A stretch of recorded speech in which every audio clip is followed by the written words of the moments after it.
Welcome to the Fear and Greed Business News Afternoon Report for Friday, the 1st of March 2024. I'm Sean Aylmer. Every afternoon, we've got the 5 stories that happened today that you need to know about. Story number 1, the S&P ASX 200 hit a new record today, closing at a new high of 7,745.6 points, up about 0.5% on the day.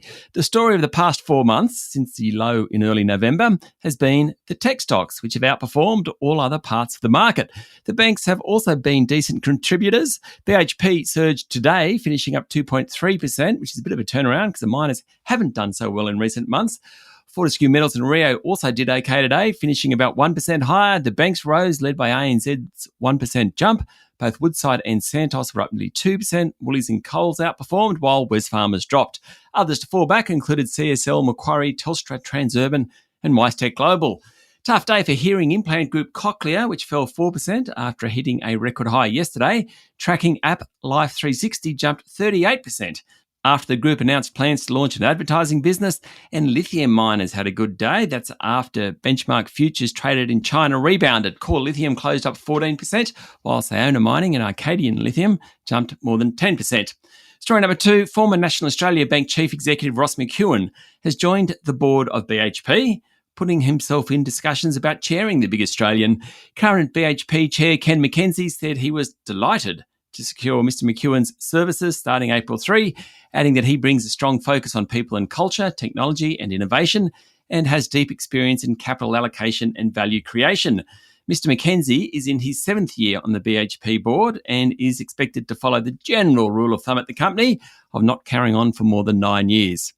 Story number 3, big tech is setting itself up for another fight with legacy media companies, with Meta, the owner of Facebook and Instagram, saying it will no longer pay for news content on its platform. Meta will remove its Facebook News tab in Australia from April. Users will still be able to post and share links to news stories, but it won't be negotiating new deals to compensate media companies. In its words, Meta wants to invest in products and services that drive user engagement, and as a result, it won't be entering into new commercial deals for traditional news content in Australia. Meta signed more than a dozen contracts with Australian media companies under a code introduced by the government, paying tens of millions of dollars to News Corp, Nine Entertainment, Seven West Media, Guardian Australia, among others. That deal's set to end this year. Now, the move will put pressure on the Albanese government, with media companies expected to ask it to force Meta to negotiate over payments as stipulated under that bargaining code. Today, the Prime Minister, Anthony Albanese, said the government's very concerned about the announcement and it's absolutely critical that media is able to function and be properly funded. Story number 4, Labor candidate for Dunkley, Jodie Bellier, and Prime Minister Anthony Albanese were campaigning in Frankston this morning ahead of tomorrow's by-election. Bellier paid tribute to former Dunkley Labor MP Peter Murphy, who died at age 50 from cancer, saying she was a strong, wise and confident local representative. The coalition needs a swing of more than 6% to win the seat. Probably unlikely, that one. However, any sort of swing will help them at the next federal poll. And there was more sad news today with the death of Victorian Labor Senator Linda White after a short illness.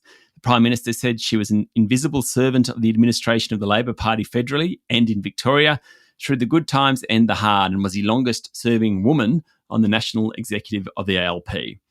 And story number 5, the Federal Reserve's preferred gauge of underlying inflation rose in January at the fastest pace in nearly a year, adding support to the argument that interest rates will need to stay higher for longer. The so-called Core Personal Consumption Expenditures Price Index, which strips out the volatile food and energy components, increased 0.4% in December. It's up 2.8% from a year ago. Now, economists consider this to be a better gauge of underlying inflation than the overall index. Didn't hurt Wall Street, though. The tech-heavy Nasdaq Composite hit a new record high overnight, beating its previous peak back in November 2021. The broader-based S&P 500 also hit a record high. It's the 14th time it's done it this year.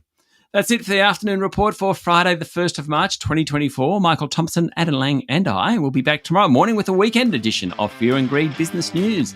I'm Sean Aylmer. Enjoy your evening.